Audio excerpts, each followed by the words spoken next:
Fuck it.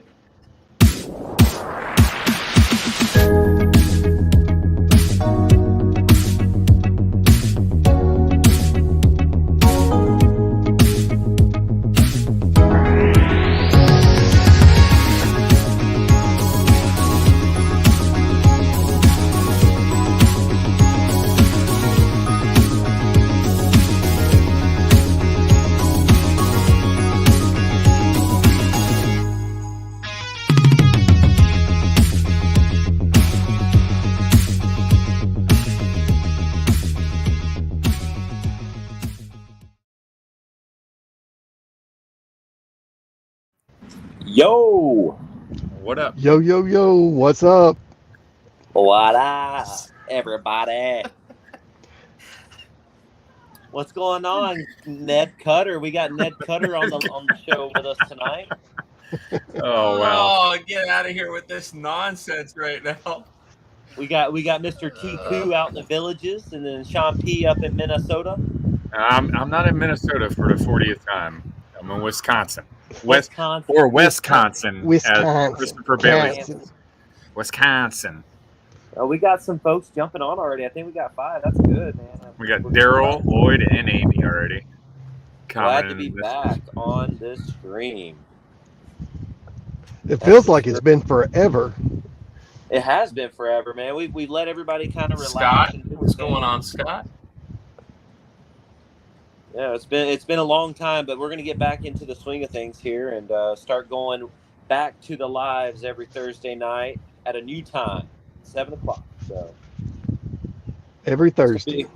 Thursday at 7 o'clock. We're going to be going live from here to the start of the season, unless something crazy happens and we're not able to. But we're going to start bringing some new sponsors on to talk with them and kind of get everything started for the upcoming season. So looking forward to it. We got Clutter back with us, coming to us live from his basement, his dungeon. So that's right. Welcome back. I like it dark. Glad to have you. Thank you. So, it's good to be back. I got to tell you, Todd, you look amazing in that sun. It does. It knocks about 10 years off of your age right there. I'm telling you, it's moving up here, it kind of have mellowed me out a little bit more. So, I'm losing a little bit of my wrinkles. That's right. That sunshine you've been getting driving around on that golf cart has been doing you good. Hey, sunshine and natural light will solve all your problems. Yeah, natural light sure will solve your problem. Hey, and the classiest beer in Florida. Hey, we have Chris Parker. One of the pink and blue loofahs. And it begins. He's more of is that the light swap or the hard swap? All right, we got to stop. Yeah, we got to stop. We're live. We're live. He is in a gas-powered golf cart, so. But he's enjoying his time up there. So yeah, we're excited for you, Todd. So. Thank you. Well, we get to close on our house here in a couple of weeks, so that's a good thing. Awesome. Yeah, Todd's moving up here to Lake Pennsauken, so it's going to be his new home lake. So it's going to be fun. Yes, sir. Be a good time. We're going to get to go up there and have some fun with him throughout some of these events this year and go stay in his new house. So it's going to be fun. But real quick, it's about 4 minutes in. We can kind of go over a little bit of the discussions, topics that we're going to be covering for the next hour or so. We're going to be going over, obviously, the Florida Kayak Bass Trails, the membership registration. We're going to go over, you might have saw my post about 13 fishing and why we're having to implement a registration deadline just if anglers want to receive that 13 fishing discount. We're going to talk a little bit about the monthly open tournaments that we started. Next, we're going to talk about rules, updates to include the Angler of the Year and the championship qualification standards. We're going to have Todd. We're going to show you guys the new schedule. If you check out our Facebook pages, I posted a link to our schedule on there, so it's already on our Facebook page. So you will have that. We're going to go over some new sponsorships. So if you can take a look at the bottom of the screen, you're going to see some new names on that sponsorship list. That's only the ones that we've got confirmed. We're working on more and some potential exciting news to come with that. And then at the very end, we're going to do a live giveaway of the KBF lifetime membership and the $250 KBF bonus bucks that Chad Hoover has gifted us to give away. So if you guys commented on our Facebook page about a month ago, I think we have 16 anglers that are on that list now. So if that's something you're interested in, drop your name in the comment section below. We already put your name on it if it was attached to that comment on the comments on that post. But drop your name in the comment section below, and we'll add you to that wheel. And Chris Clutter will be doing the spinning and announcing the winners at the end of the show. So we got a lot of cool stuff that we're going to be going over here. So if you guys have questions throughout that time, just drop them in the comment section, and we will have someone monitoring that and posting them on the live stream so that we can do our best to answer those questions on this live stream. If you're watching this and not live, a recorded version of it, just send myself, Todd, Sean, or Chris Clutter any questions you may have. And we'll answer them in a timely fashion. So, you guys got anything else to add before we kind of jump into it? Because it's going to be a long show regardless. So if we joke around a lot, it's just going to make it that much longer. Y'all good? I'm good. All right. So first and foremost, registration has opened. It's on Fishing Chaos. That's the tournament management system we're using. Again, this year, just because of what all it offered us last year, it was phenomenal for us as tournament directors, but also our judging officials and the Angler of the Year. And there's a bunch of other things that they did for us as trail and a club that the other platforms have yet to offer us. So for this year, we're going to continue with that, and we'll keep pressing. Again, you guys might have saw the 13 Fishing post. As of right now, everyone who is an active member of the Florida Kayak Bass Trail last year, your 13 Fishing membership has been not canceled. It's been basically put on hold. And once we get everybody else registered before the end of August, 31 August, whoever signed up and is a paid member before 31 August, your name's going to be sent to 13 Fishing, and you're going to receive the same discount that we got this year. It did change a little bit. The golf changed, but it's still a very good discount, and it's not much. So that's going to be exclusive to those guys. 13 Fishing reached out to us and said, hey, this year it's one list, and that's it. So we have to obviously uphold to that standard. So if you get in before 31 August, that will be exclusive to that deal. You can still sign up for the club after 31 August, but you're not going to be able to get the 13 Fishing discount, but you'll be able to get all the other discount codes and discounts that our other sponsors offer us. And who knows, in the middle of the year, we reach back out to 13 Fishing, they might allow us to send more names up, but as of right now, they've been pretty adamant with one, right, Clutter? Yeah. So yeah, again, we're that's a hard deadline for the 13 Fishing. So I will be collecting all that data. An email will be sent out once that is sent to 13 Fishing, and then further instructions will come with that on how you set up your 13 Fishing account. I know last year there were some issues. Anglers had issues on setting up their 13 Fishing account, and discounts weren't reflecting. So hopefully this one roster will eliminate that, and we'll be able to. It'll be a smooth transition. Lloyd and Scott, you guys are already on that wheel for the giveaways. And it will be the same email that's used in Fishing Chaos. Yes. Scott Corliss was not. I just added him. Just FYI. Okay. So we're up to 17 now.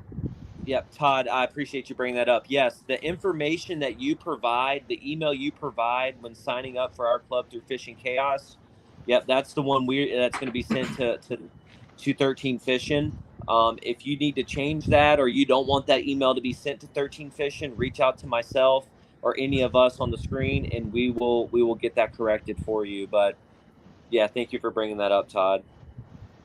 Yep. Okay, and then no. I got Daryl, Amy. I got you on the list, Amy. I got Timothy as well. Okay, perfect. And Daryl, I appreciate you bringing that up, but unfortunately, no, they're not going to be able to get with you and order anything within 13 fish, and that's going to be specifically for you. So we're gonna limit people from doing that because I know it's gotten in some issues with 13 fishing from doing that last year. So make sure that the codes and the discounts that are offered for you, it's exclusively for you. And obviously, I'm not going to know what you do, but just be cognizant of that. If we get caught up or get in trouble, or they're suspicious of us doing that, they can cut ties with us and we lose it for the entire club. We don't want to do that. Timothy Campbell, is he on the wheel? Yes. Daniel Meha. Daniel Mejia, coworker. Hey, Danny. What's going on? How's it going, buddy? So that right there, that's the registration. Registration is $50. Right now, we're sitting at 27 anglers that are signed up for this year. If you're watching this, you might and you're asking or wondering why you're not on the FKBT membership page anymore. Again, we reset that membership page for the 24 season already. So once you become a paid member, request access back to our members only page, and we will add you back to that members only page. Cool. Any questions with the tournament and membership registration for the 24 season? Okay. If you do have questions, please put a comment in the section below, and we will answer it here on the live. Sean, do you want to do monthly opens, or you want me to? Do what now? You're kind of coming in quiet at times. Okay. Sorry about that. Yeah, if you're not squared up, your mic's not picking you up very well. Okay. Yep. Sorry about that. So I'll go over the monthly open tournament. So a lot of you might see on our Facebook page that we have started. We're on our second month for the monthly opens. Last month we had 11 anglers, and first place went to Doug Wilson, and then Big Bass went to Evan Picasso. Yeah, thank you. I forgot. I had a brain freeze there. And then this month, I think we're at 9 or 10 anglers. And yours truly, Sean Spears, is in the lead right now, but that ain't going to hold up for too much longer. I'm in Wisconsin. I ain't catching any big bass right now. Yes, but with that being said, with the opens, I know before the season ended last year, we had expressed, people have expressed interest in fishing those opens. Right now, we're at 10 and 11 anglers a month. Payout was still good. With that, we're paying out really well for that. So the more anglers we get, obviously the bigger payout. So with that, that's good. So we're going to continue to do the monthly opens throughout the regular season as well. We might lower the entry fee to the monthly tournaments or to the monthly open tournaments, just so folks that want to register for our monthly event, they also can register for the tournament, the monthly opens. So when they're out pre-fishing or fishing any of the bass or other Central Florida kayak bass fishing trails, it's an opportunity for you to make money. If you have a bad day on tournament day, but you had a really good pre-fishing, you have potential to win some money through the monthly opens as well. So that's exciting. We are going to continue it. So that'll just be something that'll get paid out at the end of each month. And we'll recognize those winners the same way we would recognize the winners in the monthly events. It will not be an open once the regular season kicks off. It will not be. It will just be strictly to the members.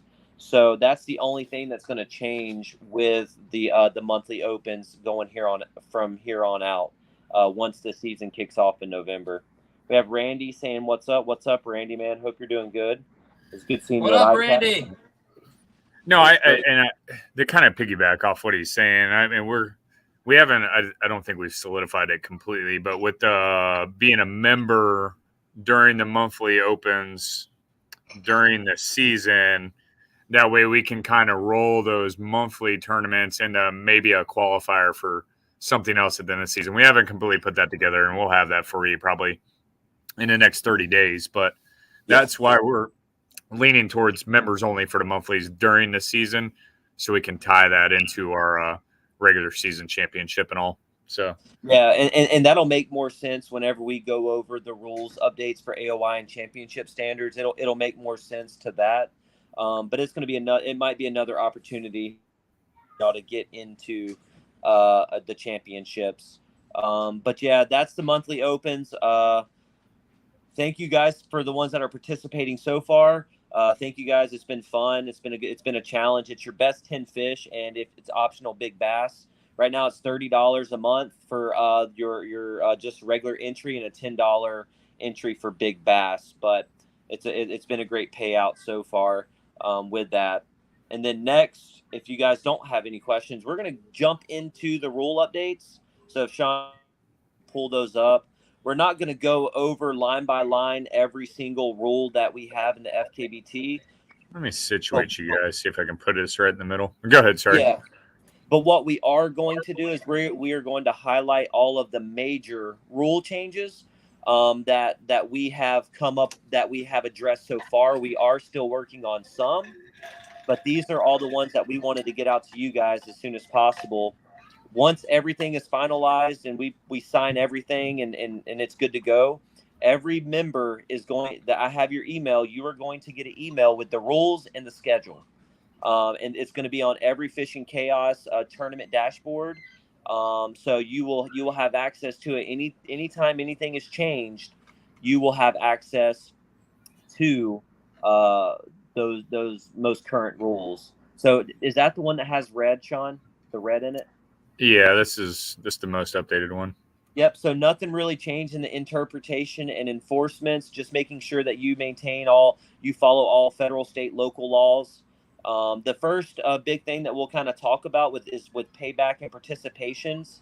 All participants must pay the full entry and attend and view the mandatory captain's meeting and use an approved measuring device. So again, as of right now, the approved measuring device for the trail is Catch. We know that Yak Attack is coming out with their board.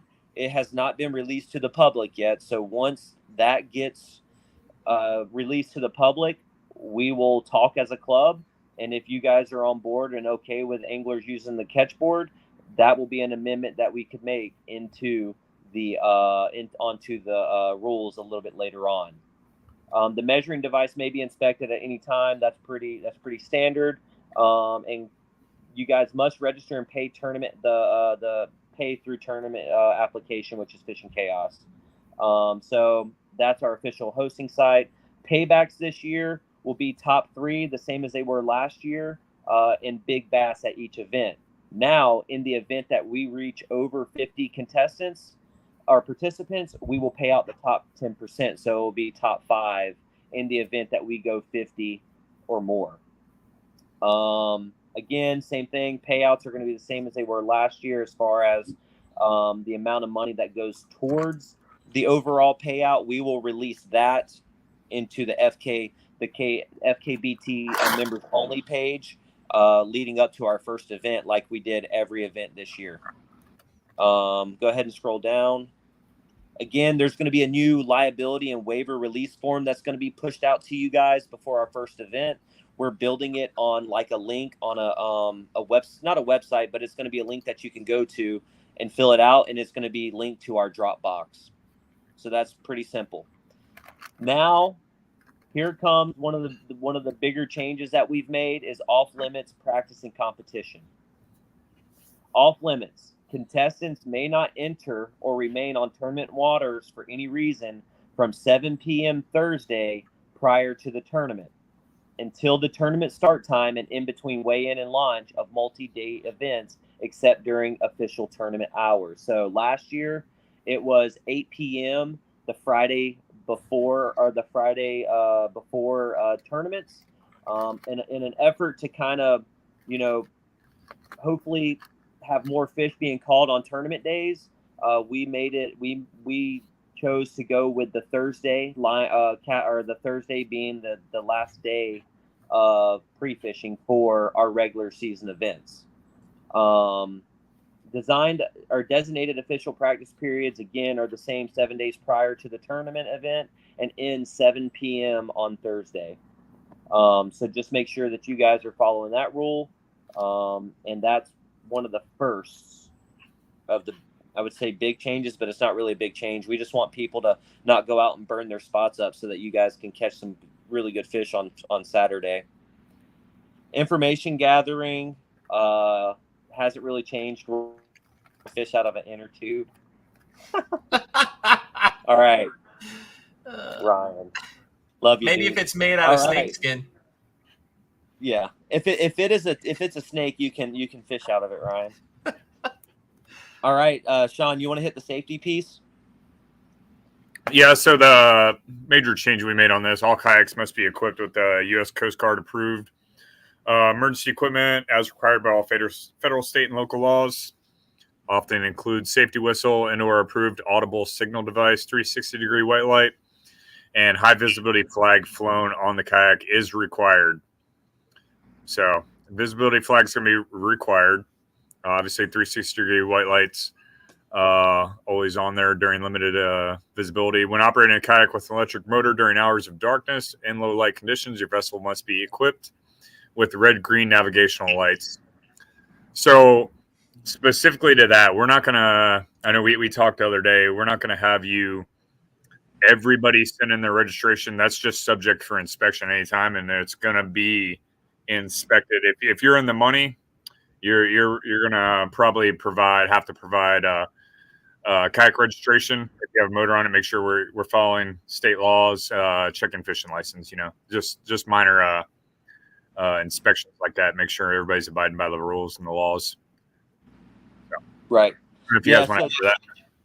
Yeah. So if you don't have valid insurance, I'm sorry. Well, valid registration. Go, Clutter. What happens if you don't have valid registration? No valid registration, no valid fishing license, then you'll basically lose whatever you won and it'll roll down. Yes. That is correct. Thank you, Clutter. I did not mean to cut you off, but I think there's a delay. You're good. Sorry about that. Yeah. So I got bad internet. I don't have the main screen pulled up, so if anybody has any questions on that, just go ahead and drop them in there. Yeah, no one has any questions right now about it, so we're good. Keep pushing.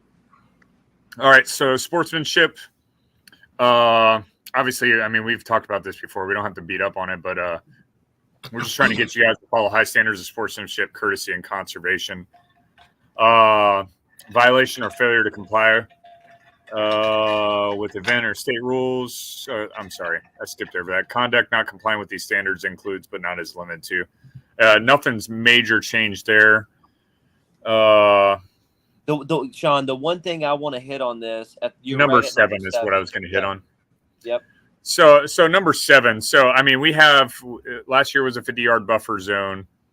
We were going to change it, but I don't think we should have changed it. It's a hard rule to enforce, but the main thing coming out of not rolling up on somebody and fishing their water is just having that communication on the water between yourself and whatever anglers at a spot you wanted to fish before you got there. And if somebody's there, you either move around them and give them reasonable space. We say a 50-yard buffer, or you can have a conversation. Be like, Chris Bailey, can I share this water with you? Do you have an issue with it? If he says no, I'm just going to move on, give him his space. And I may wait for him to leave, then go in there. Or he may say, yes, we can fish within 50 yards of each other, obviously. But that you can't just roll up on Chris Bailey and start casting right in front of his kayak. That's kind of not appropriate and the right thing to do in a competition. I don't know if you guys want to add to that or not. I know it was brought up a couple times. Yeah. So last year on anglers cutting off other anglers. So that kind of falls in the sportsmanship. It's unprofessional. And it can be simply solved by just a communication between anglers on the water. So go ahead. Yeah. So I'll say something. I had, out of our 7 events, I might have had 3 or 4 anglers come up to me on certain events and express that individuals were not being respectful of that 50-yard buffer zone. One thing that I'm going to say as the tournament director, Sean, Todd, and Chris Clutter's going to say is, did you talk to them? Did you communicate with them and let them know what they were doing is wrong? If you don't communicate with them, they're not going to know that they're breaking any of the rules. So we all have the same rules that we're supposed to follow, the same standards. You guys enforce them. Now, if that individual or that angler pretty much says, whatever, I'm still going to do it, that's when you bring it to our attention. Whenever they're disrespecting you and not listening to, your wishes. I know it's happened, and I know there's anglers. I'm not dropping any names, but I've had individuals come up to me and say, "Hey, this is what's happened." I said, "Okay, that's perfectly fine. I appreciate you bringing it to my attention. Do you want me to talk to them?" And they all had said no, that they'll handle it. So hopefully they handle it at their level, so that it doesn't really get to us, because we never had to address it last year. So that's good. Let's keep it that way. What about when the fish disrespect you? No, that's true. They often do disrespect. All right. So if you don't have any questions about that, we're going to move on to kayak regulations.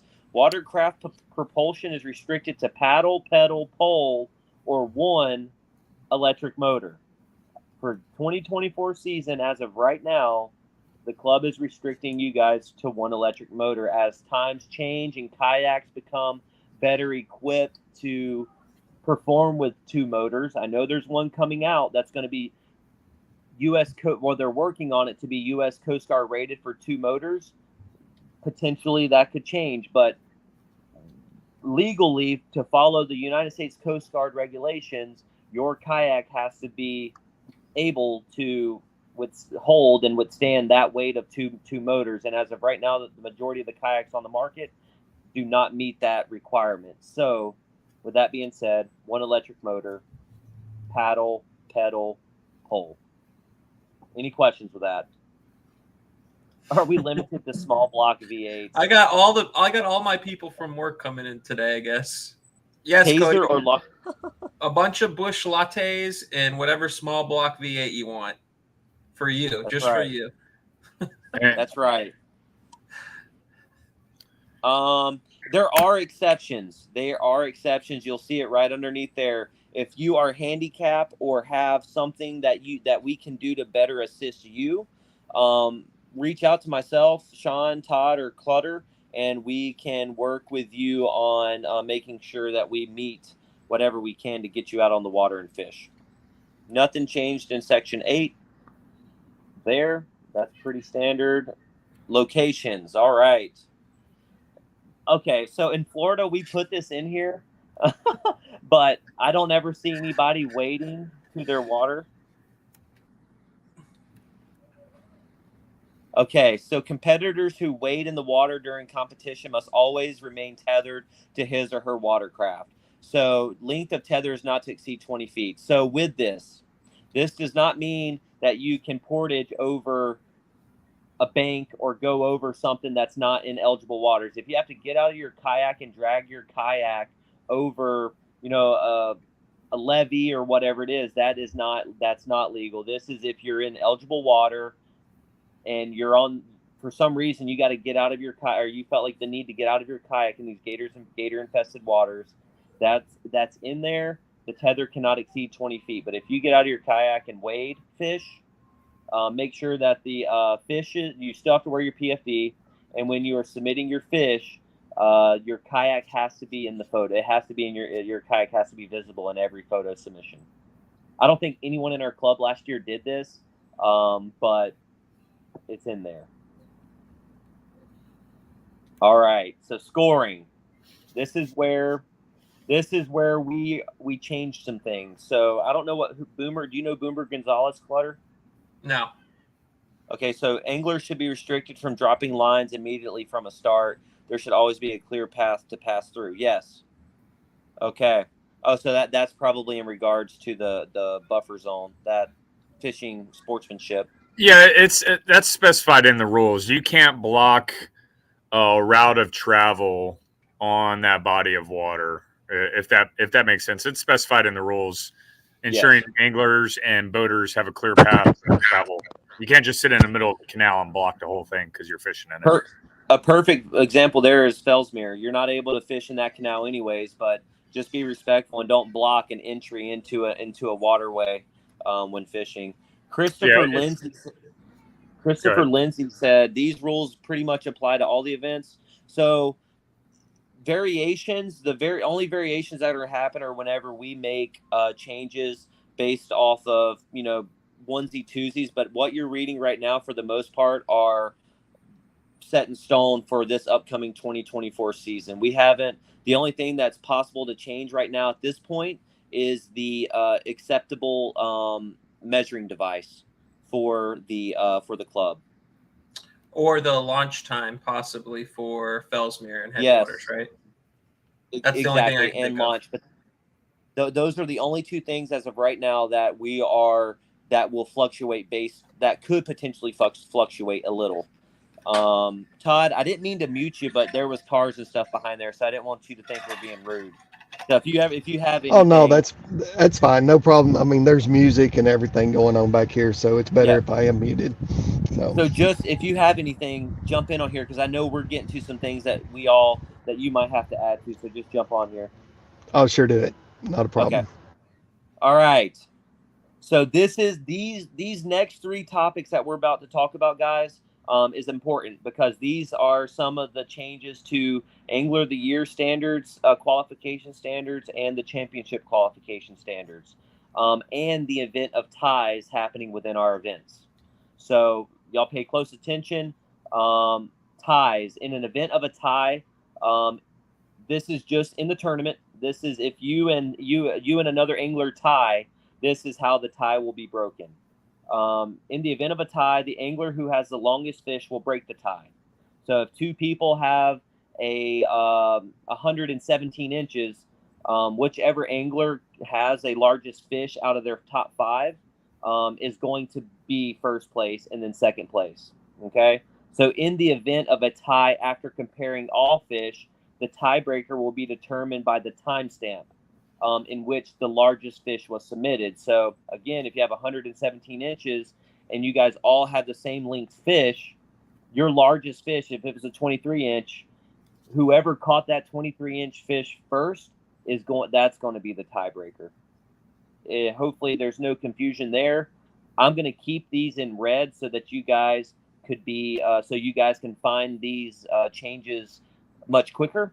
But that is going to be how a tie is going to be determined in a regular season FKBT event. Okay? The minimum measurement for a fish in the FKBT regular season and championship is going to be 12 inches. Okay?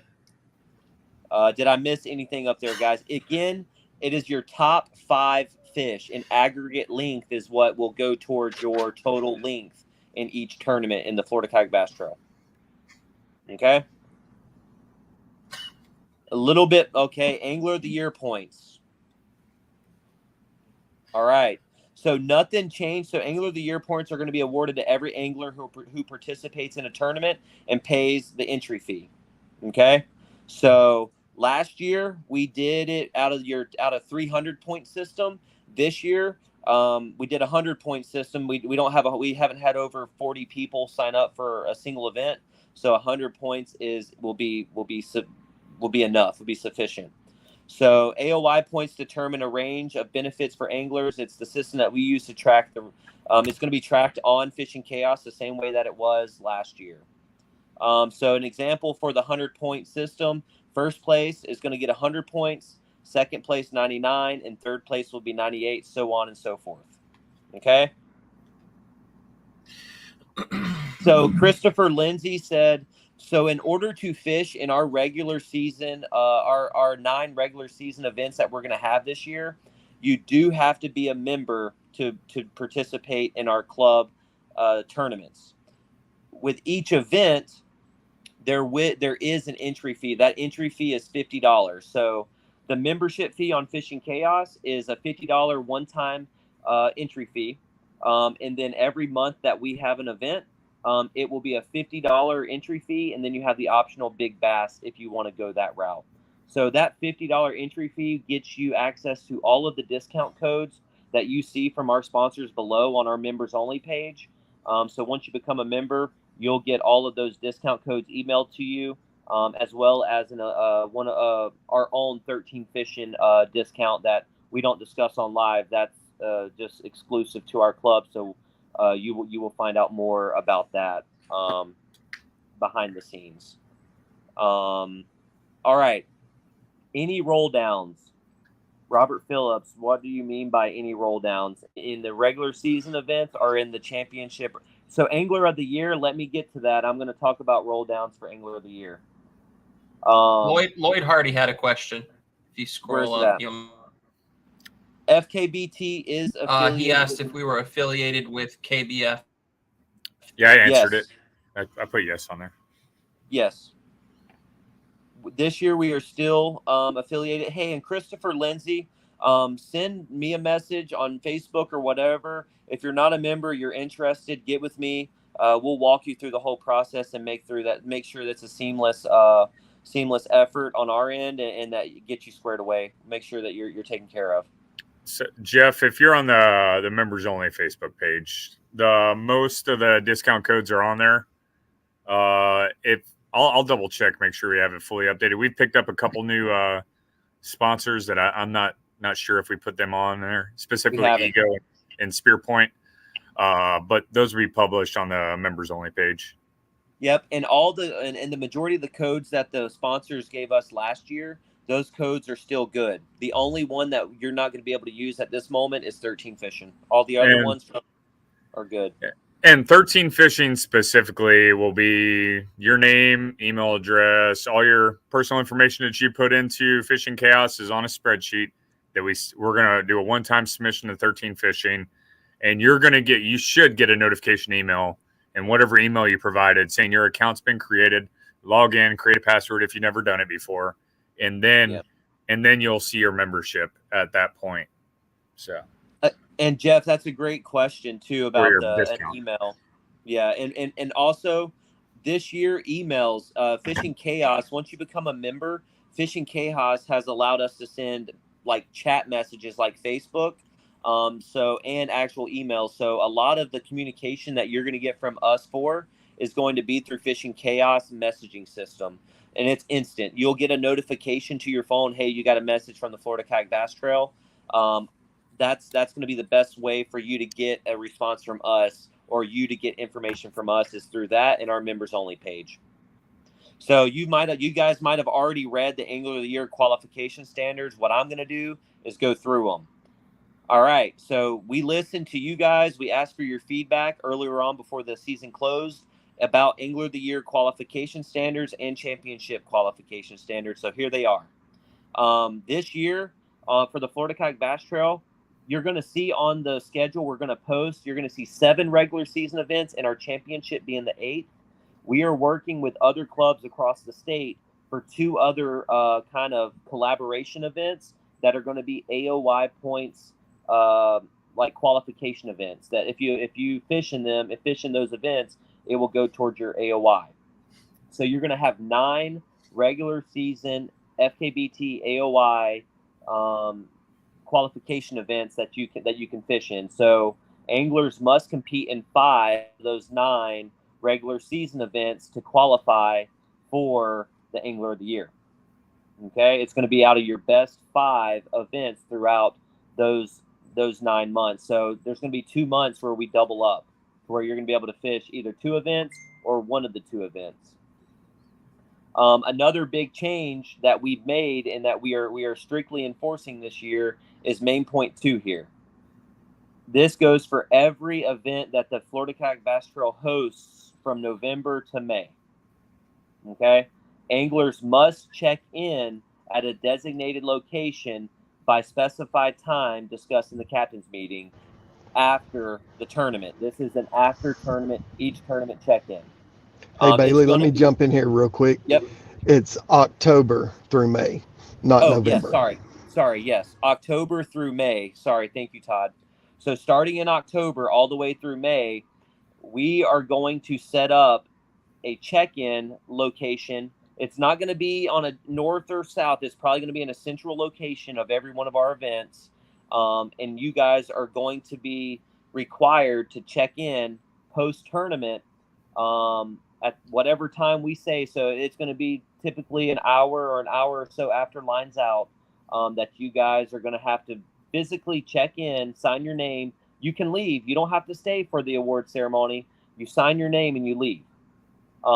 If you don't do that, you forfeit your fish and your points for that event, and it will roll down to the next angler. So if you were in 4th place and you didn't show up to check in on time, and we pull the paper, whoever was in 5th place is going to roll up to 4th place. Okay, we're doing this for a multitude of reasons. If anglers are late to check in, their fish will be disqualified and you forfeit your standings. There's tournaments all across the country that already do this. And we adopted it this year for 2 reasons.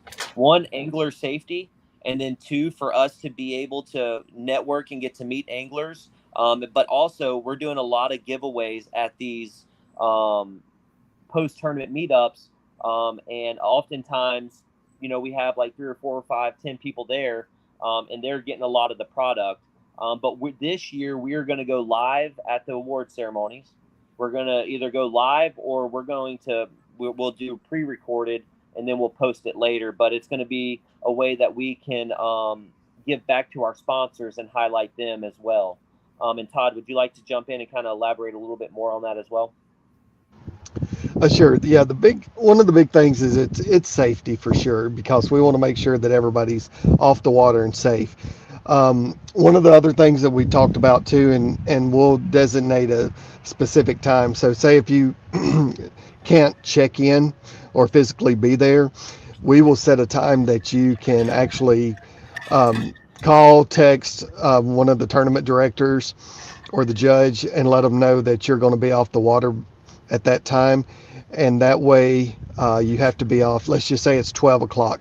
You have to be off the water by 12, and all your fish has to be submitted by then. And that way your fish will count, towards the overall standings at that point. So if you're in 1st place and you called and you checked out early, and you hold that all the way through the end, you win. But if you can't submit any more fish after you check out at whatever specified time that there is. So we will go over that in every captain's meeting. So be aware of that. So if you do need to check out early, we'll have a time that you can actually check out early and get off the water, and your fish will count and not be DQ'd.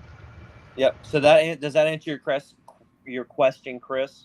With that would be classified as an emergency. Whatever the case is, you got to communicate with the tournament directors, and we'll make sure you're squared away. We're not in the business to DQ anybody. We're just trying to promote the club safety and getting after what it is we're set to get after. Robert, we have a couple questions before we follow. Robert said, are we going to boost the payout on the championship this year? So, Robert, our championship this past year, we had 17 anglers, and we had the highest payout out of every event, where we had 30, 40 members in. We had $1,000 payout to 1st place, 2nd place, 3rd place, and so on. So, yes, our goal is to boost the payout, but again, that's going to come with participation as well, right? So a lot of our sponsors are not really giving us money, right? They're giving our club discount codes and product towards the championship. So the $50 membership fee that you guys pay for the club, a good portion of that is going to go towards prizes. It's going to go towards the payouts like it did last year. But ultimately, we are reaching out to some sponsors in the event that they may be able to help us out financially. But we just aren't able to really make money appear out of nowhere. It's got to come from somewhere. So, again, participation in the events. Again, there might be a time where we're still holding money, that $5 admin fee aside each event. So that money goes into the pot for the championship. These FKBT monthlies that we're going to be doing each month, a portion of that, a small portion of that will go towards the championship as well. So there's a lot of things that we're doing to help add to that championship pot. But again, for 17 people and $1,000 payout, there was a gun given away. There's a bunch of stuff. We spent about $6,500 in prizes and giveaways for our championship for 17 people last year, which is phenomenal. That's not all money coming out of the club, but that's like in kayaks. That's in all the product that we bought from our sponsors, the product that our sponsors gave us. It totaled to just under $7,000 last year. Jeff Gallagher said, do all anglers get some points towards AOI? So you get points for participation, not for registration, right? So if you finish, last place and you submitted at least one fish, if there's 50 people that only signed up and you finished in 50th place and you caught at least one fish to go towards that leaderboard, you're getting 50 points. Okay? That's how that's going to work. So in the event for a tie in Angler of the Year, this is in the event of a tie for Angler of the Year. The highest event finished breaks the tie. So, for example, let's use this past year, for example. We had a tie for Angler of the Year. Last year, it was the largest fish caught in the FKBT regular season was the tiebreaker.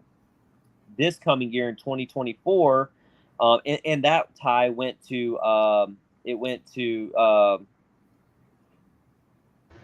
Thomas. Why am I drawing a blank? Thomas. Oh my! I was going to say Timothy. I was like, okay, it went to Thomas.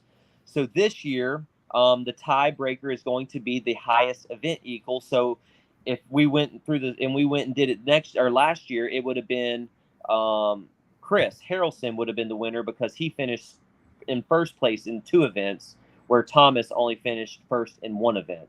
So this coming season's tiebreaker is going to be the highest event equal. If that doesn't break the tie, it'll be the next highest event is used to break the tie.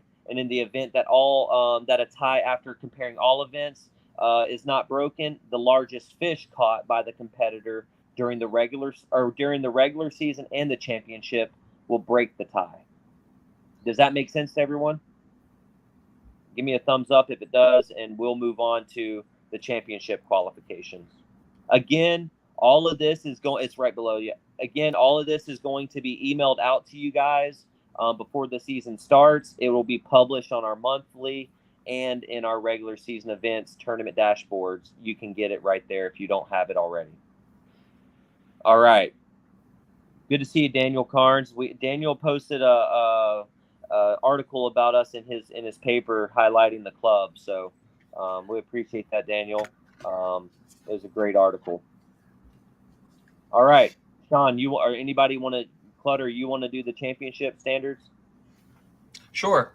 So championship qualification standards, we're going to 5 events to count towards the championship.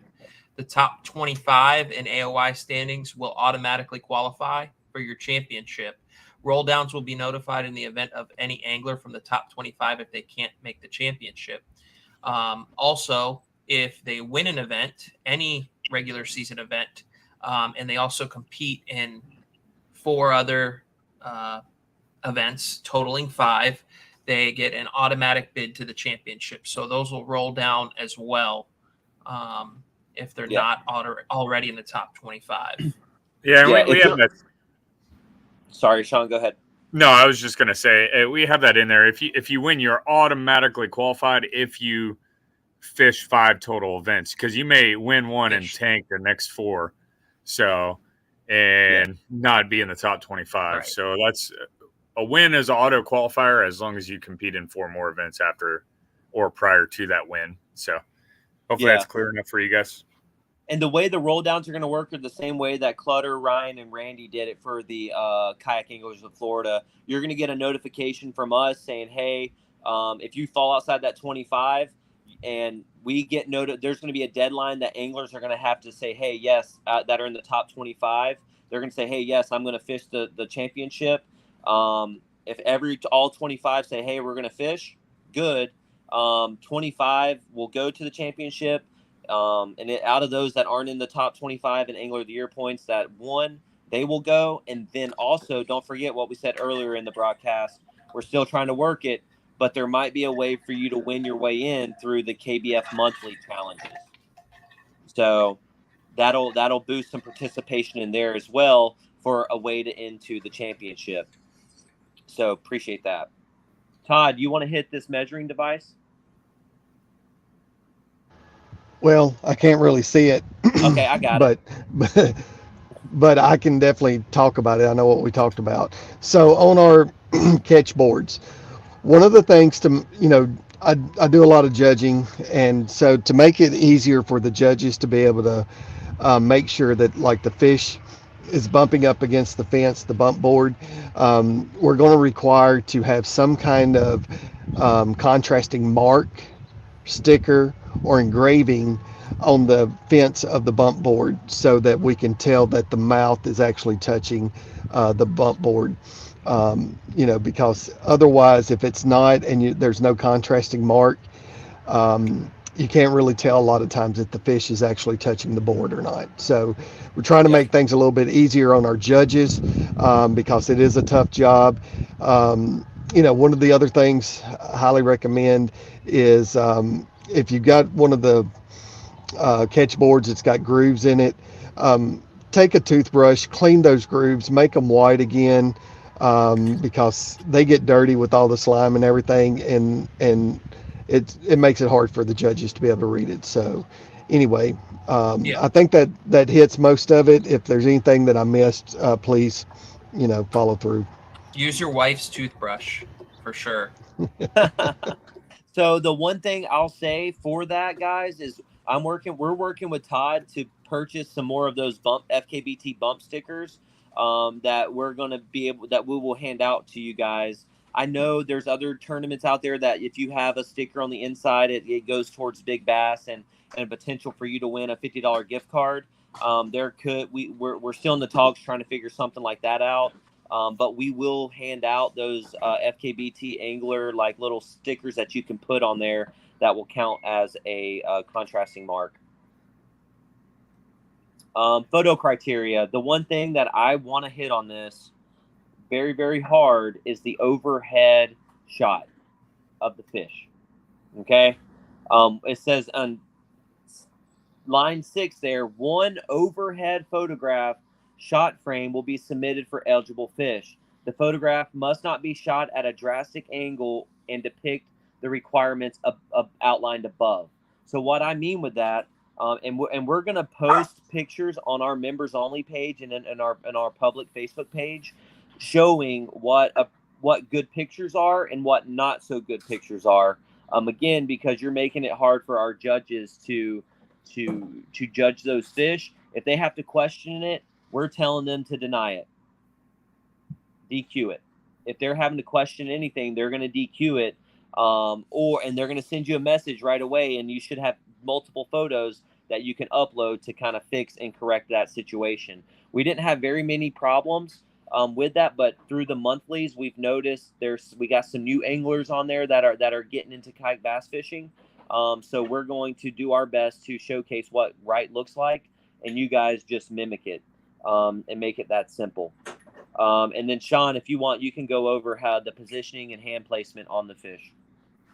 Yeah, so a couple other things I was going to cover, like any fish that has a visible glossy eye. I know we don't talk about this all the time, but if it looks like it's got one glossy eye, go ahead and take a video release of that fish going from the board into the water and back to the board. It's a quick, like 3-second video.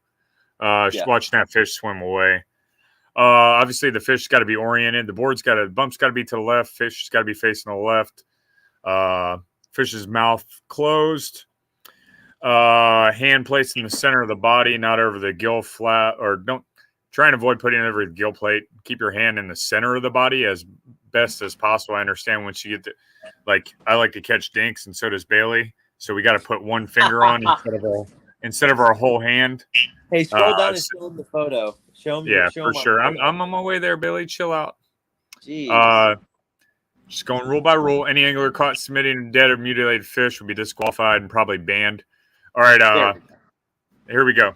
Fish, hand centered on the fish as much as possible. You see the no-touch zones. Obviously, the fish's mouth, the eyeball, and the caudal fin and tail fin. All right? So pretty self-explanatory. Obviously, it's hard to put your full hand on top of a 12-inch fish that Bailey likes to catch all the time. And Clutter never catches because he ain't ever there fishing, except Tenor Rock. So if you have any questions on photo criteria, also make sure the tail's laid down before you snap that photo. Because if you notice that sometimes those little ones like to curl their tail up. if we can't determine a good measurement on that fish, that photo is going to get DQ'd, and you're going to get notified. Fish's tail's up off the board, and it's a very subjective measurement if the judge has to guess, so it's gonna get DQ'd. So make sure that fish's tail's down on the board as flat as possible. I understand it may come off like not even an eighth of an inch or a 16th of an inch. That's not noticeable, not going to cause any issue. But those fish like to curl their tail up real high. That photo is going to get DQ'd. I don't know if you guys want to add anything on that before we move on. Yeah. So real quick, you guys we're not going to publish this, but in case y'all saw it, the deduction that you're going to have if the mouth is cracked, if you don't have any attempt at closing the mouth, the fish's mouth, it's going to be a disqualification, and then you're going to have to resubmit another photo of that fish. Okay, if it's cracked more than a quarter of an inch, it's going to be a half-inch deduction.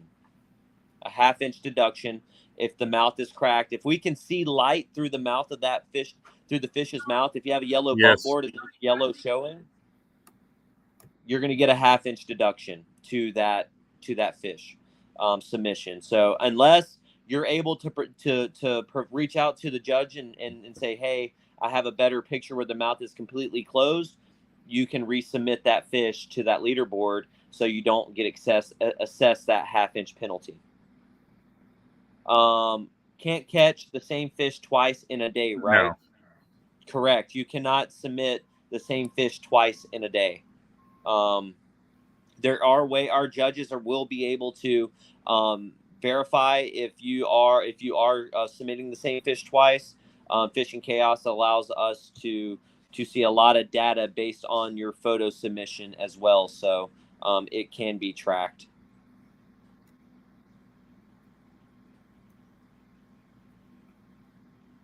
I have up here on this one here, it says a quarter of an inch, but that was a typo. So it'll say a half-inch deduction. So, and Chris Harazi, I'll fix that. I think they're more specifying. They're not specifying no hands on the fish at all. I understand it looks like that, but it's no fish in the no-touch areas is what it's trying to say. So I'll clarify that, and I appreciate that. And Jonathan Ellingwood, what are you trying to say? When did this start? Are you talking about the live, or do you mean something else? Yes. So, Jonathan, from here on out, the Florida Kayak Bass Trail is going to host Thursday night lives at 7 p.m. So, mark your calendar. It's been on the public fishing page or on the FKBT public Facebook page for over a week. If you're a member in the club, it's posted there. We'll send out the links or every third. We'll send them out a week in advance. So tonight, we're going to send out the link for next Thursday night and post it on our members only page, just so you guys have plenty of time to mark your calendars for it. All right. Real quick, truth verification test. Again, you're subject to a polygraph or a voice. We haven't gotten to that point yet. Those are. But just know that portion of it, the truth verification test. If you're violating any rules, hopefully we don't ever get to that point. Let's scroll on down to protests and reporting procedures. Protests, again, you have 60 minutes after line's out. If you want to submit a challenge to someone's submission, if you guys know, Fishing Chaos has a challenge button on there. If you challenge someone's fish, it'll turn yellow. It'll notify the tournament director or the judge, and they will go in and look at that. That is something that we allowed last year. I don't think no one challenged anybody's fish last year. So if you guys have complaints or protests regarding tournaments, will not be heard or handled by FKBT officials unless the complaint or protester has provided the cash. Again, we can go in and edit that for the cash deposit. I don't know if that's something that we're gonna push forward for next year. We'll change that. But if you do have complaints or protests, just make sure you reach out to some of the tournament directors so that we can take care of it in a timely manner. So down here in the penalties, this is where you're going to see my typo on the very first line. So before you guys get it, it will have the correct deduction. It will be, and Sean, you can do it now. Eligible fish mouth not completely closed, exceeding more than 1/4 of an inch, that qualifies you as that fish being disqualified. This includes a fish's mouth partially open. A cracked mouth will be a 1/2 inch deduction to the length of the fish submitted. That is going to be determined at the discretion of the tournament judges. Again, we have judges that are outside the Florida Kayak Bass Trail. They're located all over the United States that are judging our fish. It is not Sean, Chris, Todd, or Clutter. It's not us. So they are kayak anglers and tournament directors from all over the country. Again, Sean, you already hit all over those, a majority of all of those penalties. Make sure a portion of the watercraft is visible in photograph. So if your kayak is not visible in the photograph, your photo will be denied, or your fish will be denied. All right. That's good there. Rules, consistency, sharing. There's really nothing there that changed. Yeah. Are you still on live? Do you lose the fish if you're wrong? No, we're not doing that. Hopefully, we don't have any issues with with people challenging. Just make sure you guys are doing the right thing. And yes, Amy said, is the championship a 1 or 2 day event? Great question. The championship again is going to be a 2-day event. 3 days, I thought, or 4. Is it 3 or 4? It's gonna be a week-long championship. No, it's gonna be 2 days. It's gonna be 48 hours straight, day and night. Just 48 hours straight of fishing. That'd be awesome. I like that. On Orange Lake. And then Jeff Gallagher said, "Are we using on the water this year?" So, unless Fishing Chaos can get that portion of their app fixed, we are not. That is going to be the mandatory check-in at the end of the event. Will act as off the water. On the water is fine. And then we're still going to toggle it because you're going to have to check in on the water. So to answer your question, yes, the off the water feature is going to be at the mandatory check-in where you sign in at the boat ramp at the award ceremony. And yes, Amy Brown, we hope you win on your birthday and Mother's Day. You're destined to get a win this year. I know it's coming. So hopefully that answered your question. A lot of that is going to be discussed at every captain's meeting from here on out. We're going to discuss about on the water. We'll go over the majority of the rules again, just so people can get the hang of it. So again, Robert has mentioned, is the club going to try not to overlap? Robert, our schedule is already out. We did our best with Bass. We did our best with KBF. We did our best with all the other local clubs that we talked to not overlap. But again, KBF has not come out with their 2024 season yet. Once they do, it's going to be, we're giving you guys 9 events this year to fish. So out of those 9, 5 will count towards your Angler of the Year points and qualification for your Angler of the Year title and the championship.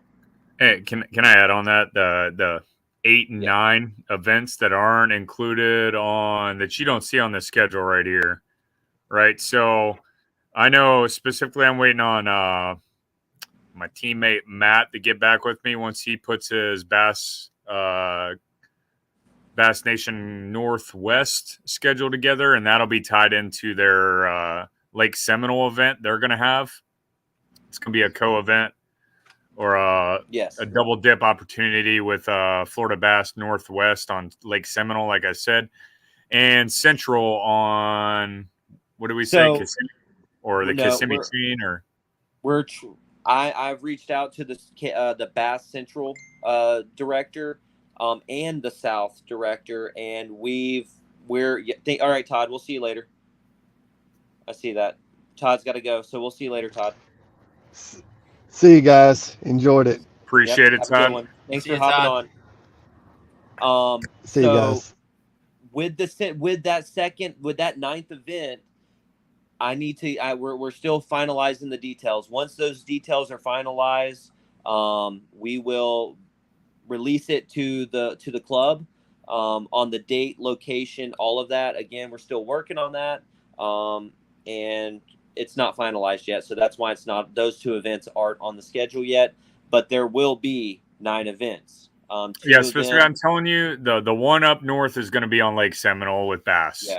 And Yeah. whenever Matt Vogt gets me that date, we'll get it out to you guys, or you may see it on Bass's Facebook post before we even submit it. So whenever we get that date, for sure, Seminole, either with South or Central Bass, is going to be a multi club event, and that's going to be 2 additional opportunities to earn AOI points out there for you guys, not just our 7 regular season events you see here. So. Yep, and again, that's going to be able for you guys a chance to double dip in some events. So we did 2 this year to kind of see how it works out, and if it works out well for both clubs, it's something that we can continue to do a little bit more next year. So yes, hopefully that answered your question, Robert. And we listened to your guys' feedback in last year on kind of do multi events, like multi club events. So you guys that fish bass and fish our club, you have an opportunity to win double the money and points for both clubs, and not have to choose between one or the other.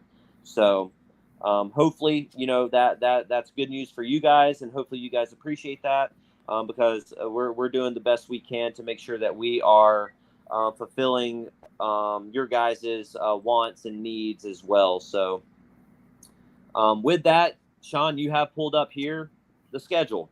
This is our schedule. It is posted on our members only page and our public page. So take a screenshot of it, save it, go put these dates on your calendars. And we're looking forward to seeing you guys out there for this upcoming season. And then Christopher Lindsay said, yeah, I'm in Ocala. I'd like to see 2025 do some lakes a little further north. Looking forward to at least starting this year and becoming 4. Okay. So we did, we had some lakes that were up north. We had Orange Lake, and we had, what's the other lake that was up north? Rodman. This year, so the way the lakes were picked this year, we sent out a list to our members of last year and said, hey, which lakes do you want to fish? And the majority won. This is the lakes that produced really well for us, for the members last year, as well as what they wanted to fish. So turnout should be better this year, because these lakes were picked based off of the majority of our anglers and where they wanted to go. So with any other questions, we can go ahead and move on to the next order of business. There's really nothing we can really say about the schedule other than the 8th and 9th event. The championship, where we will release the location for the championship sometime at the before the end of the year. We don't even know where the championship's going to be, so there's nothing there for that. It's going to be selected somehow or some way in this season, is all I'm going to kind of say there. We'll kind of give you guys more insight on that as it gets closer to the championship. Yeah, PVC identifiers, I don't know if we're going to – I don't think we're doing those this year, Paul. So, but we'll let you know if we decide. I know Bailey's been talking with Todd for specifically identifiers. I've been out of the loop for a few days. So what we're going to do, Paul, I appreciate you for bringing that up. So something we talked about, again, with your membership, people asked last year, what does my $50 membership fee go towards? Well, part of that is going to be we're purchasing stickers for the bump boards. We're purchasing 100-inch stickers for the folks that reach over 100 inches in a single event. We're purchasing PVC identifiers again for this year, but they're going to be different. We are going to buy PVC identifiers, and we will also send out the template for those PVC identifiers for those that want to print them off and use them as well. So it's not going to be sponsor heavy like it was this year. It's going to be a little different, but they're going to be there will be identifiers that given out to you guys this year. And a good part of the post-event meetup is if you can't get them, or you don't get them at the in the beginning, once you get to the post-event ceremony at the end of the first event, you'll have your identifier there at the check-in table. So I think we're going to allow last year's identifiers too. Yes. Yep. Yep. So you can use last year's identifier, and then at the first event, at the post-event ceremony, you guys can pick up your 2024 identifier for those of you that aren't at the same boat ramp as any of us for the first event. I was gonna bring up some things on the rules. Make sure you guys read through the rules. If I know some of you guys probably didn't even read them last year. Make sure you read through them real well. If you have any questions on clarification, just like we got to fix the one clarifying about hands on fish. Just make sure it's not confusing. Like pre-fishing, being an authorized watercraft 30 days prior to the event, it's going to be a kayak. You're not paying Chris Mitchell. No, I'm just kidding. How we go about you can't be paying for information. I guess you could pay for fish tips if you want, like Bailey does. I heard he does all the time. Oh my God! I am not paying for fish. No, tips. but all jokes aside, like having a guided trip within 30 days of an event on that specific body of water. That's if it's not in there, it's gonna be in there. I'm pretty sure we added it in there, but if it's outside of 30 days, hey, it's fair game by all means. Take your guided trips, take your bass boat out. But once you're inside the 30 days of that event, only authorized watercraft for pre-fishing. We haven't really we don't restrict pre-fishing much at all. Minus it shuts down the Thursday prior to the event. So 7 p.m. Thursday prior to the event. So you're not really restricted except anything outside of 30 days. You're well aware of every single body of water we're fishing on except the championship right now. So read the rules. You can shoot me a message anytime directly. Oh, I hardly work anyways. Like Bailey knows, I hardly work. I'll answer any of your questions anytime. So yeah.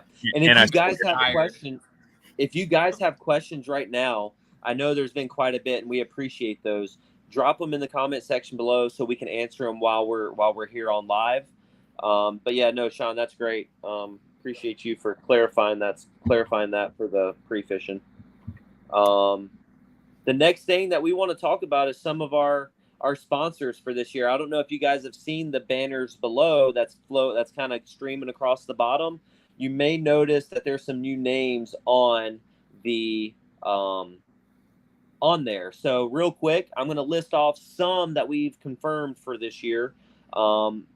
Details will be distributed to the members only page. So you can know that Strike King is going to be supporting us in one way or another for this year.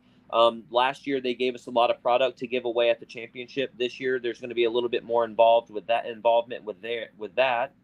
Van Hunk's Kayaks was our Angler of the Year sponsor last year. We're still working out details with them this year on what level they want to participate in. So more to come with that. Dakota Lithium came on board with us last year. They're going to continue to stay on board with us this year. And that level of sponsorship is going to change. We haven't seen or heard exactly what details are, but they're going to provide us with some product.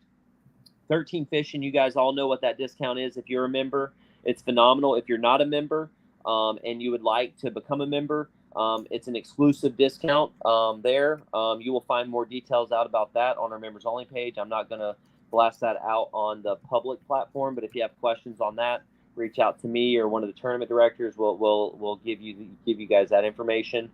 Torqeedo is going to be huge. We are going to be getting $250 gift cards to give away from Torqeedo at our event, at each of our events.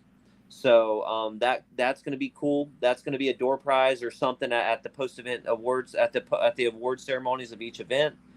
Torn Outdoors, phenomenal sponsor last year. They gave us a ton of product to give away. We're going to continue that relationship.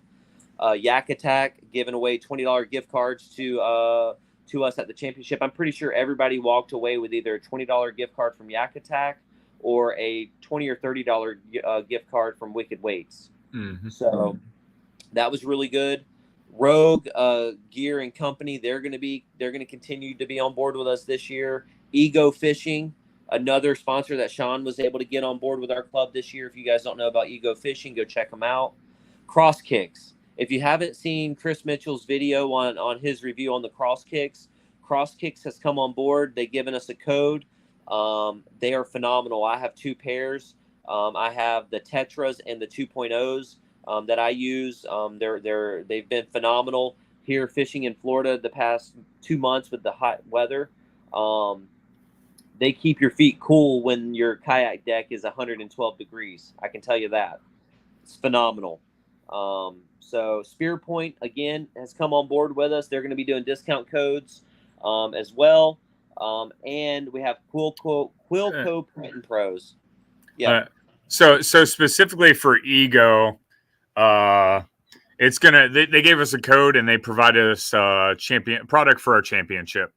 So the last event of the year, I don't know. Give a shout out to Curtis and the Slayers for giving me the point of contact for Ego and them coming on board for our season this year, and specifically for Spear Point. Spear Point's going to be providing us a big bass package for each one of our events this year.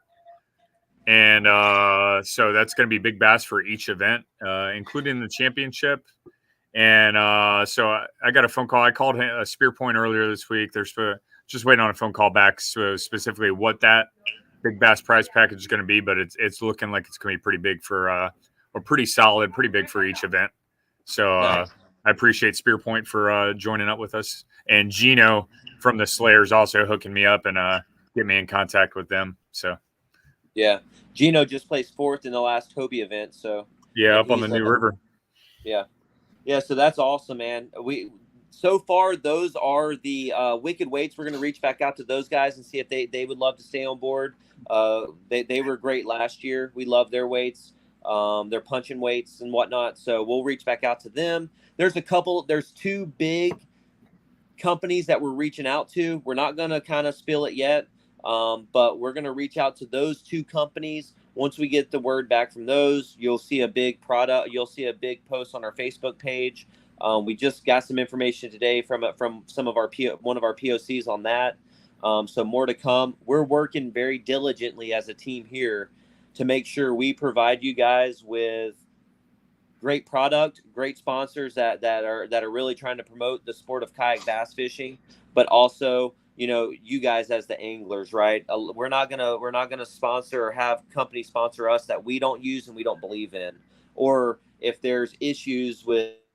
We're not going to pass that along to you guys, but if we run across issues like that. So if you do have issues, reach out to us. We'll make contact with our sponsors to make sure that we can make sure customer service is of the utmost priority here. Quilco Print and Pros, that's Todd. He provides us with all of our stickers, our checks, our banners, our social media and digital content. Todd does a lot for this club, and we couldn't do this without him. So again, give a big shout out to him in all he does for our club. So those are our sponsors. We're looking forward to kind of showcasing them this year. We're going to be bringing a lot of our sponsors on to do like Thursday night fishing talks, bringing them on, letting them show their product. So on and so forth. You guys get to meet them, ask them questions, and just have fun with it. So, yes, Lloyd said, is there going to be a New Jersey this year? Yes, there is, and it's going to be. We met up with a company at ICAST this year, and me and Todd spoke to a company, and I'm telling you right now, they do a lot of the elite bass anglers jerseys. They're going to do it for us as well. We're in the process now of getting sponsored placements on the jerseys. But listen to this. This is something that's going to be cool. We are going to have an FKBT elite jersey. It's going to be elite. And it's going to have an option it's going to have mandatory placement for the FKBT logos, but it's also going to have placements to where you can put your own sponsor. So if you have sponsors that the club don't have, it's going to have a place there for where you can upload the AI version of your logo in these places where you can highlight your own personal logos. So that's a pretty cool. Sorry, there was messages coming across. So okay, so yeah, so you guys will be able to purchase your own jersey.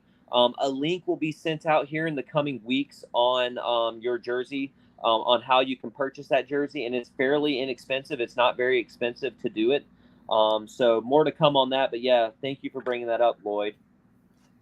And Jonathan saying it's a deal breaker for him. All other trails are usually Friday off the water at 4. Yep. So we are doing Thursday at 7. So unfortunately, that's just going to be how the Florida Kayak Bass Trail is gonna operate this year. We're going to see how it goes next year for 2025. We'll see about potentially changing it. But again, this is to promote you guys being able to catch fish on your event. Oftentimes, anglers go out there and they sore mouth fish the day prior, and they're like, "Well, why didn't I catch fish on Saturday?" Well, it's pretty simple. You went out there and you caught 95 inches on Friday. I'm just going to call it how it is. I'm saying how it is. Am I right or am I wrong? I'm not trying to be disrespectful, but I'm not. I've done the same thing. I fell victim to it. I'm like, why the heck am I not catching fish on Saturday? And I'm like, well, I caught all the fish on Friday. Not necessarily all. I know fish swim and fish move, but when you have 20 to 30 people on a body of water on a Friday until 8 o'clock at night, it doesn't really give fish that chance to kind of get back into position for that Saturday event. So that was the whole process behind it. Well, and it's also, if someone else knows your spots, they can go beat your spots up the day before the tournament, and you're kind of up creek without a paddle. It's not a bright idea. It's just saving everybody from themselves right now. Yeah, and it was we sent out a lot of information. Sarcasm. We sent out data, or we sent out, hey, what are your guys' thoughts on next year? And that's some feedback we got. And us as a club and tournament directors and admin team here decided that was what the best solution would be. So that's what 2024 is going to look like. Again, we're not going to be able to make everyone happy, and we're sorry, Jonathan, that upsets you. But the decisions that are made for this club are made as a group, not just one individual. So, but yes, I do see your side of it as well. For most of us, it's the only chance to get out on the water. You have the list of lakes here. Fish, you can go out and fish anytime, right? And you're going to know where you're going to fish at. You know where fish are going to stage. If you go out there and you fish 14 days, you fish 14 days ahead of the event, you're going to see where fish are staged up. They're most likely going to be there on the day of the tournament. So, but yep, that's going to be that. I appreciate that. Timothy fishing, a fish won't really bite for almost a week after they are caught, so it doesn't make a big difference, I think. Okay. Yeah. They'll bite like 48 hours later. I know a guy that caught a fish on day 3 of the event, and then got Chris Mitchell. Then got that fish. That's a sore subject, though. Chris I'm not going to Mitchell say any names. I'm not going to say names. They'll bite within 48 hours. Yeah. What's going on, Kenneth? I see you watching on YouTube. Or the next hour. True, they could. Territorial. Those Felsmere fish are dumb. Very territorial. Yeah. Yep. So Thursday, you go out Thursday, you catch fish on Thursday. That's what we said. 7 o'clock on Thursday, I think, is pretty generous. We were talking about cutting it off well before the event, to be honest with you. So we were talking about a week out, but we went with Thursday. So that's just full transparency with you guys. Doug Wilson came up and said, I think that Fellsmere Stick Marsh combo for guys that don't appreciate a 3 mile in and out to get on fish opens up Stick Marsh as an easy on off is awesome. Yeah, last year Fair enough. that Fellsmere Stick Marsh, what happened?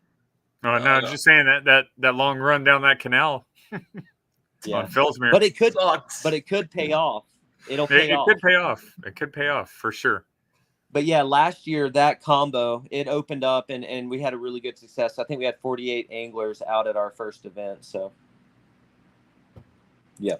Chris Parker also made a comment above that one. If you want to touch on that. I feel like 5 events is, oh, yep, sorry, didn't see that. I feel like 5 events is a little heavy to qualify for the championship. So last year was 3. This year we're offering 9, the 10th event being the championship. So we just did 50%, half of the events. That was how that math worked. So we erred on 5. I know Bass does 4 events that you have to qualify to fish to qualify for the championship. Again, this year we went pretty much in the middle. We have 10 events this year and just do half of them. So that's how we came up with that number as well. Again, so Angler of the Year. It's just more fair. Sorry. Yeah. So Angler, no, Clutter. You're probably gonna say exactly what I was about to say. So go ahead. It's just more fair to the guys that come out and fish more events to increase that number, because we had guys last year that, I mean, they fished really well one event, won it, and then didn't fish another event the rest of the season. So we're just trying to get more participation, and I think that was the main reason. Yeah, it's huge. Like we have anglers that fish all night. We'll fish all 9 of our events, right? And do well, and then you have 1 or 2 that last year, 1 or 2 that came in and won 2 events and didn't fish a 3rd event and was in the running for Angler of the Year, or had one really, really bad event and that still put them in 2nd or almost in 1st place. So this year, with it being 9 events, right? It just the more and it made sense. And again, the feedback is good. But when we sent the feedback out to everyone, they said that there should be a number. It should be higher than 3. And we literally just went half of the. We said you have to fish at least half of the season. So. Yeah, and it rewards that consistency and participation within the club. It makes it a competitive, because it wasn't as competitive with top 3 events. Then it was everybody going to the championship. So everybody, I mean, kind of everybody kind of leaned towards making it more competitive. Stricter and more competitive to make the championship, to qualify for AOI and win AOI. So that's kind of what we lean towards. So, yep. And I don't think I know it's like who's bright idea, or what do you say, Jonathan? That's a deal breaker. I don't think it should personally be a deal breaker losing out on 2 days prior to the event for fishing. But I mean, that's your opinion, and I understand both points of views. So but you also the championship, or every event's posted on the schedule, and you can literally fish every day leading up to that week. I understand people work and can't fish every weekend, but you can. There's plenty of opportunities to pre-fish on that body of water prior to the championship. Can you not hear me? No, I'm just saying I work every day. I was just raising my hand that I still work, not like you. Yeah, you're retired. And I think we did a good job. Like, this is released well in advance of October 14th. So. Yeah, and like I said, if you guys have anything that you guys think should be added, again, the season hasn't started yet, right? Again, like I said, there's things that we could potentially adjust moving forward. There are some things that we can kind of move north or south on, or completely add to it that we might have missed the mark on. So again, your feedback and your input does matter to us. We did listen. We pulled up every comment that you guys made on that Facebook post, and we, some shape, form, or fashion, had made those changes to our to our rules. And if we missed anything and we didn't input that, reach out to us. There's probably an explanation for it. But if we completely missed it, reach out to us, and we will be more than happy to talk through it. And if it's something we're going to add, then we'll add it by all means. So May 11th is Mother's Day weekend. I wonder if it'll help to move the championship back a weekend. So May 11th, right? So again, last year there was issues with the championship, right? So that could potentially be something that we look into for Mother's Day. All the other events we looked at, we were holding everything to the second Saturday of every month. That's the same as it was last year. Just so that we didn't, so Bass knows that our events are on the second Saturday of each month. We didn't want to change it up and throw a wrench in their ability to make their schedules for this year. And all the other trails that reached out to us and said, hey, when are you guys having events for the 2024 season? We said it's going to continue to be on the second Saturday. Does that work for you guys? They said thumbs up. We're good to go.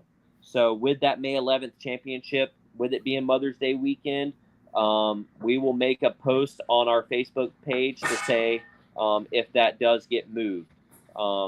Again, we are here to have max participation in the championship. So whatever we can do to encourage that as a club, we are going to do, because again, you guys are going to fish throughout the entire season, put your time, money, and effort into it. We want to make sure that all 25 anglers and winners and others are getting the opportunity to fish in the championship. So good point. Thank you for bringing that up.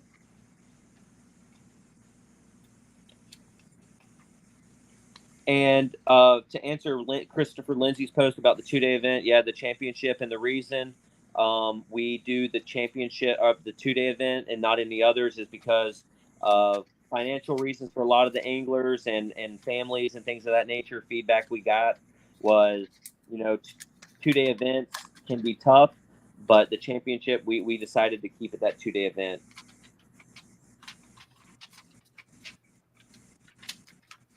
Doug said, I get the pre-fishing deals, sort of fish or where fish are. The average guy gets his weekend. So is it no pre-fishing after the preceding Sunday? No. So you can fish up until that Thursday leading up to the event. So say our event's on the 14th.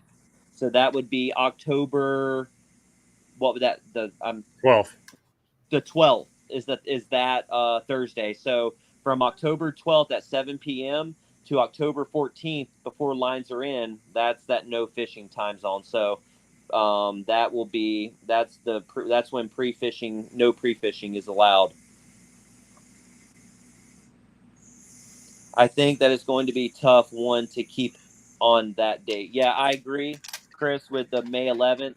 We will work on getting that rescheduled and working with the other clubs as well. So, and it might be pushed back to June if it conflicts with other clubs as well. So that just a quick heads up on that.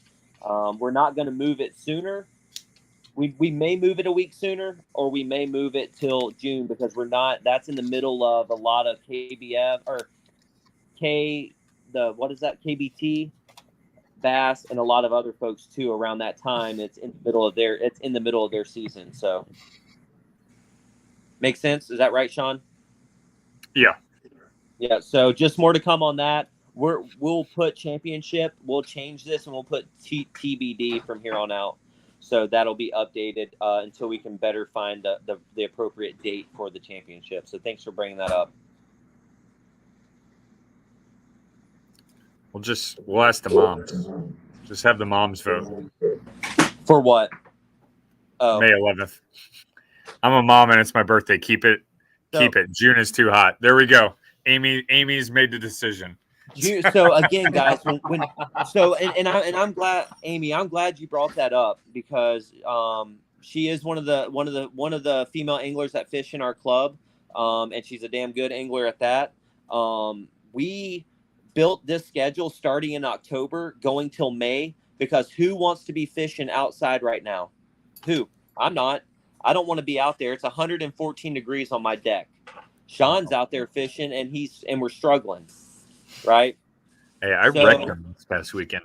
So Dinks, our job as tournament directors is making sure that we host our events in a time where you guys aren't out there potentially dying from heat stroke.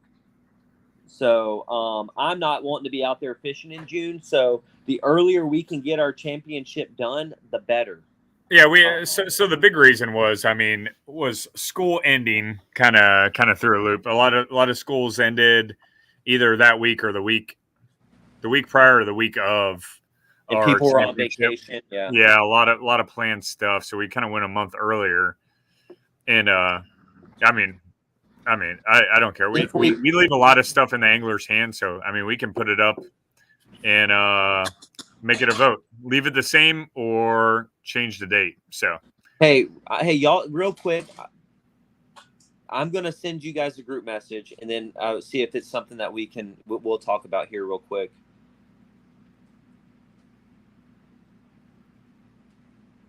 yeah, we'll get. We need to get Wendy on here. We need to get the other mom to make the vote.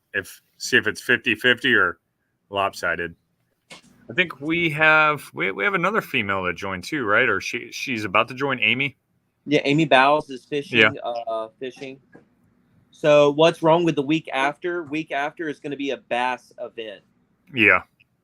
So you guys got to think bass. There's bass. There's a bunch of local clubs here in Central Florida that a lot of you guys fish, right? So we're the second event. I know the first week there's a I think it's South then Central. South then Central, right? So, and those are the two larger bass clubs that a lot of you guys fish. So if we push it to June 2nd, that falls back onto the same issue we had this year. So yeah, we'll figure it out. We'll work and we'll get in contact with all the other tournament directors, and we will see what we can do to see what we can. Don't want to step on them. Laugh out loud. It's not stepping on. It's just being respectful. We don't want to be known as the club who just goes out and does that to all the other trails. I get it. Robert's joking around, but I like Robert. Yeah. On the serious note, though, we're not out here trying to make anyone upset. We're trying to make sure you guys get an opportunity to fish all the trails you guys want to fish. If you agree with Amy, just say aye or nay. So we'll put a vote up on our page again, feedback. If you don't vote and you don't put your feedback on there, then it's going to be what it's going to be. I miss you, Robert. I miss your little firecracker. Yeah, he's grumpy right now. He's super grumpy. So with that, did you guys see my message? Let me see. Message. Group vote on pre-fishing.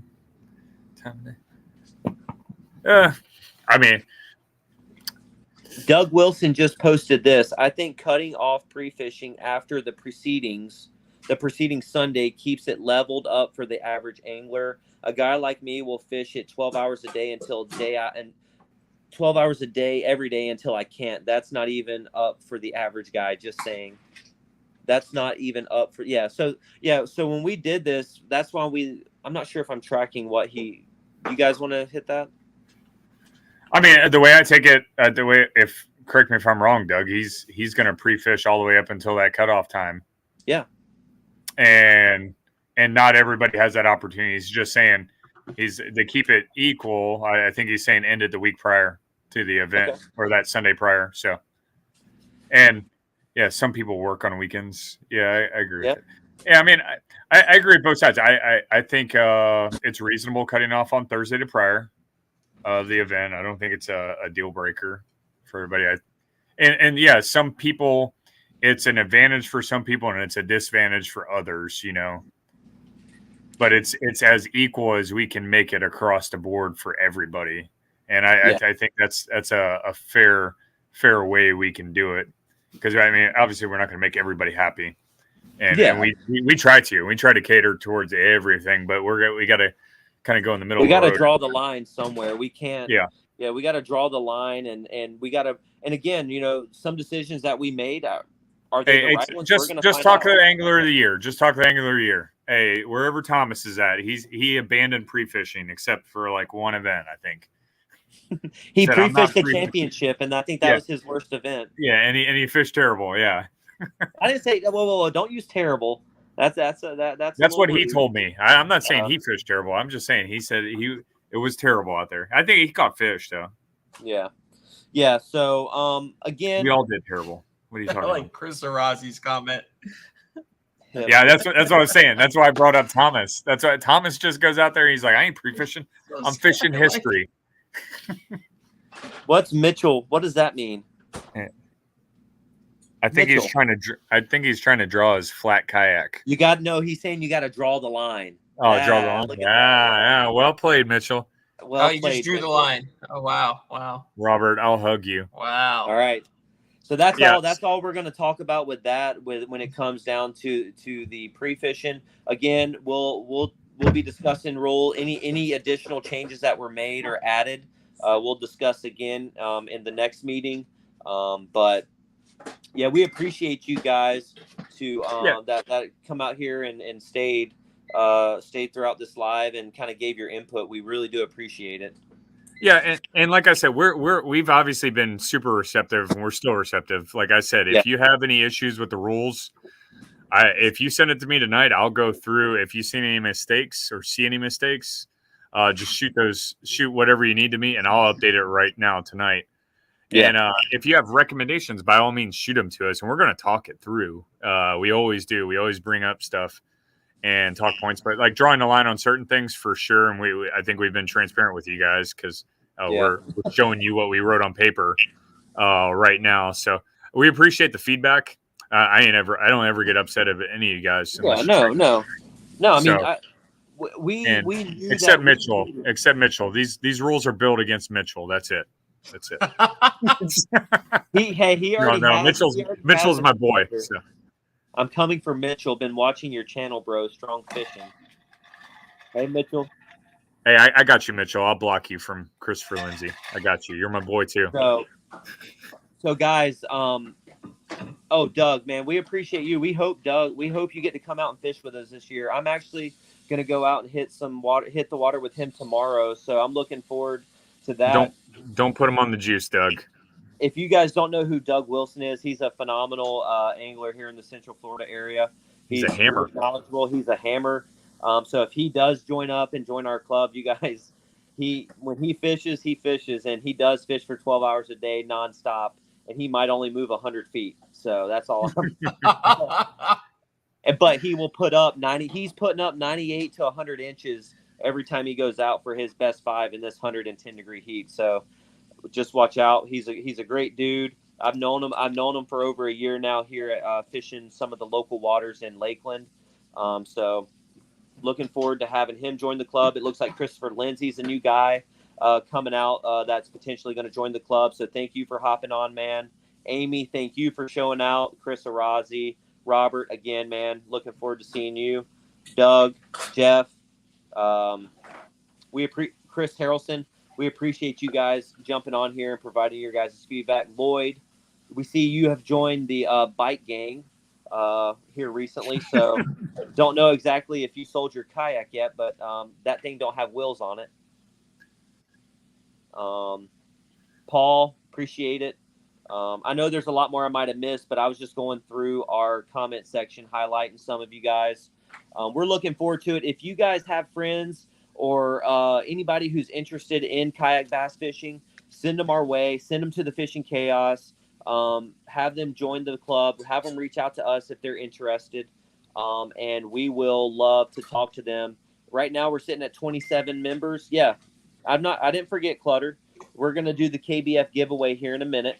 So, Harrelson said Doug Wilson is the reason he quit fishing KBF monthlies. I thought it was Dalton, or is it Doug? Yeah, they're both hammering. Both. They both hammer them every month. Yeah.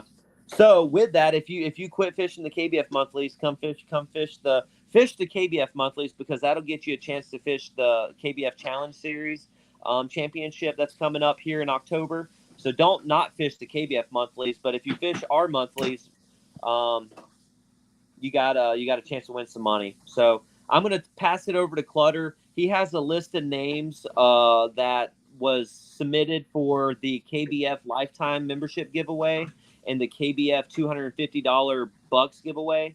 If your name gets called and you win, send myself or send any of us a message, and we will get you in contact with Chad Hoover with Kayak Bass Fishing for you to claim your winnings.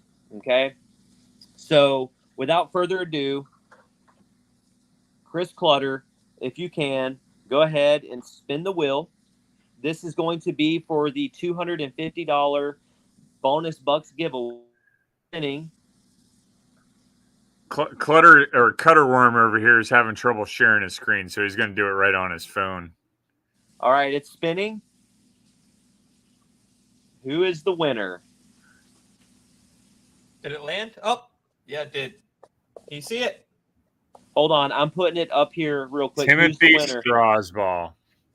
Timothy Strasbaugh. Is Timothy Strasbaugh. Strausbaugh? STRAS, yeah. Okay, sure. BAUGH. Sounded Yep. about right. I'm putting it in the comment sections. But Timothy, if you're not watching right now, or if you are watching, send me a message, and we will get you taken care of with that $250 KBF bucks. So congrats with that. Now, the big winner. This is for a lifetime membership for the Kayak Bass Fishing KBF. So go ahead and give it a spin.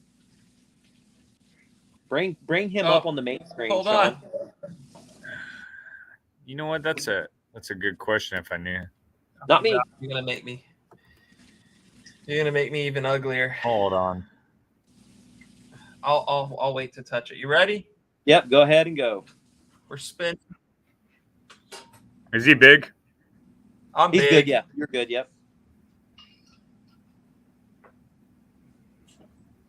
Oh, Scott there Gibbons. you go. Scott Gibbons.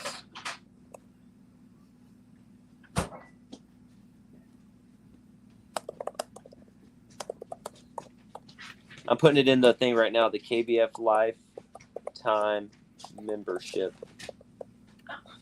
Let's look at Bailey's mustache. Hey, it's coming back, and I need to get this. Hey guys, it's been a struggle getting it back onto here. So, Scott Gibbons, if you are watching, or if you are watching a little bit later, give me a call. God. Or shoot me a message, and we'll send it to you. Looks softer than a beaver pelt. Are you talking about my comb over? Look at it. Justin Edward, shout out to the one and the only Here we go. Beta Bear. All right. It's So Beaver. before we wrap it up, what other last minute questions do you guys have so that we can answer those and we can end this broadcast? We're about to reach the 2-hour mark, and that is way longer than what we were anticipating. Most of our lives. I appreciate you guys hanging on. We have 21 viewers right now, which is impressive for an hour and 47 in. Yeah, so no, we really do appreciate you guys. Again, we hope that these rules and these updates and these things and that we just discussed, you guys are okay with, and you guys are happy and excited to fish the 24 season with us. We're excited. It's going to be a great year, filled with a lot of exciting times, a lot of traveling. We're going to do a better job.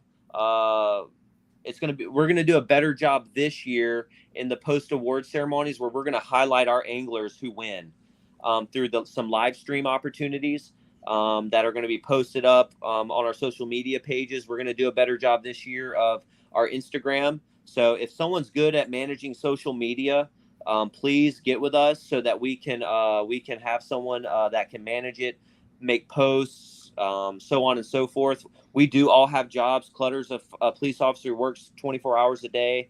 Me and Sean are both military. And then the person who works the hardest is Todd. He works from 6 a.m. till about 12 p.m. every night. So we are busy. we're not getting paid to do this, so it is our second jobs, and we do have families as well. So it's kind of hard for us to manage all of this and, stay on top of it. So if anyone would like to help out in any capacity, please reach out to anyone you see on the screen, including Todd, and we get you squared away. We'd love to have some more people help us out to make this a success. But Jeff, any chance we can pull the season in by fishing 2 events? So yes, Jeff Gallagher, we are already 2 months out of this on the schedule. 2 months we are going to be fishing 2 events already. So that is going to be the problem that we'll have if we pull 2 FKBT monthly regular season events into 1 month, the participation event and then payouts, right? So our payouts have been really good and pretty high for the amount of people that we have participating. So when we pull 2 FKBT events in 1 month, one event might be higher, and then another event could have 10 to 15 people fishing in it. So the last thing we want to do is have 2 events where we have 10 to 11 people fishing each event. So in order to maximize participation in those events, we are keeping the FKBT month or events individual, one a month, and then the 2 months that we're doing 2 events, it's going to be an FKBT event and then a bass event combined with an FKBT event. So hopefully that answered your questions. Unless we just completely eliminate a month and then move it, that'd be the only way. So that's something we could talk about. But yeah, I'm not jabbering away. I'm answering a question, John. But yeah, if you guys, Jeff, get with me through Messenger, and we'll talk. We'll talk offline. So that's all I got, guys. I appreciate you guys jumping on board and staying with us for the past hour and 51 minutes. Yeah. Again, appreciate you guys for sure. Oh, stop jabbering. Looking forward to the season, and thank you to all the sponsors. We already mentioned you guys, but thank you for keeping this club going. And mainly, like I said, it's always you guys, the members, is what makes this club. So, deuce out. My dinner's cold. I have no dinner. I have to go make my dinner. So I have to go give birth. we appreciate you guys. We'll see you later.